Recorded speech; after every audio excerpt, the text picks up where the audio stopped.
And today I come to you to talk to you about the power of a positive self-image. The power of a positive self-image. Other people like calling it self-esteem. Self-esteem is the single most important key to person's behavior. Most of the people have struggled to change the way they perceive themselves. I want to tell you the genesis of changing you the way you behave and think and do in your life is to start with your self-image. Zig Ziglar says that it is impossible to consistently behave in a manner consistent with how you see yourself. We can do very few things in a positive way if we feel negative about yourself. Let me tell you one thing. It doesn't matter how many people will tell you that you can do it. If you believe and your self-image tells you otherwise, you'll never do it. You will only do it today, tomorrow, and the third day you've already given up. In other words, when you look at yourself and you perceive yourself with highly and you regard yourself highly as a person, then nothing will be impossible for you to do as a person. So this is because every aspect of your life is impacted by how you feel about yourself. If you feel bad about yourself, if you feel negative about yourself, this really impacts the way you move on with your life as a person. Low esteem put a ceiling or a limit to your potential, so you cannot outperform your self-image. In other words, you may be so educated, you may be so experienced, you may be well known, but it goes back to the way you perceive yourself as a person. So the value you place on yourself is usually the value people place on us. The value on yourself is the value the world will put on yourself. So the best thing to know is that you are the person who determines the price, your price tag. If you put it so low, so shall it be. If you put it so high, so shall it be. And this is very important. I want to give you a person in the Bible. This guy was called Mephibosheth. Mephibosheth, in the book of 2 Samuel chapter 9, when you read that chapter, 2 Samuel chapter 9, verse 1 to 8, and one time David came and he wanted to show favor to the family of Jonathan, because they had an agreement that David had an agreement with Jonathan that one time would show favor and mercy to his generation. And so when David came to that family, they were looking for somebody in that family whom they could help or show mercy. The king wanted to show mercy to that family. But there was only one guy by the name Mephibosheth that was found. One thing you realize, and I want to read at least two verses in 2 Samuel chapter 9, verse 1 to 8, but for me, I will read verse 6. It says, when Mephibosheth, son of Jonathan, the son of Saul, came to David, he bowed down to pay him honor. David said, Mephibosheth, at your service, he replied. Don't be afraid, David said to him. Surely show kindness for the sake of your father Jonathan. I will restore to you all the land that belonged to your grandfather Saul, and you shall always eat at my table. Mephibosheth bowed down and said, what is your servant that you should notice a dead dog like me? Now look at the perception of this guy. He is a full human being, although when you read the previous verses, Samuel chapter 9, you realize this guy, he had no feet. In other words, he could not walk on his own. Just because of that, this guy felt that he was just like a dead dog. Anyway, does it mean that you can call a human being who does not have feet a dead dog? You can't call that.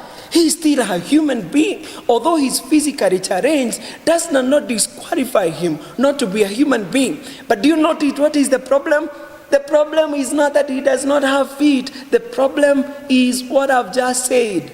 Self-image.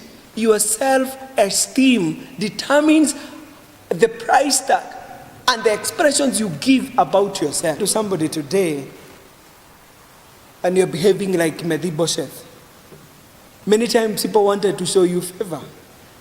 Maybe you once felt in a relationship that was so abusive. You are brought up in a family that was so abusive. And from that day, you possessed a very poor self-esteem. This will really affect your life because you have said that self-esteem is the single most key to the reasons you behave the way you do. I want to give you some tips that will help you to actually build a self-image, to actually realize the potential that have been placed to you as a person. Point number 1, check your self-confession. In other words, guard your self-talking. You know, many times I've said that confession is possession. What you confess, you possess. All of us, based on what have happened to us or what happened to us daily, all of us, we have things we say about ourselves when nobody is listening or willing to answer. What do you say about yourself as a person? I can see the picture I've given you in 2 Samuel about this guy called Mephibosheth. This guy every day he used like to say to, I am a dead dog. I cannot walk, so I am a dead dog. So even when the king came to show mercy to Mephibosheth, he still felt that he was not really a human being. Change the things you say about yourself. From that point, because when your self-talking is positive, you build a strong self-image. But when the things you confess about yourselves are negative, then you possess a very poor and a negative self-esteem that really affects you. The way you do things and the person you look yourself at the mirror and say you are. Number 2, avoid comparison. Stop comparing yourself with other people. You know, comparison is very detrimental.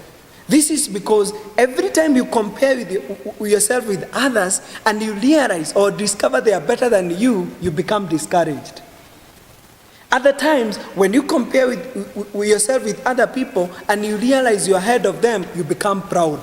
The two outcomes are very detrimental to you as a person when it comes to your self-image. Don't compare yourself. You are unique. You are authentic. You are the indigenous person that God created you. Everybody else is taken. Be yourself.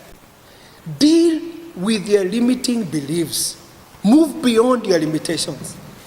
You know, one of the things I've realized that there are so many people who have limiting beliefs based from where they have come from, based from the level of education they have, based on their social status.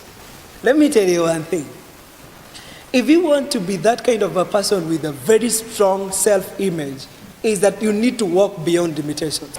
So the best thing you can do is that identify your limiting beliefs that you want to change. May it be from your family, from your social status, or from your family background.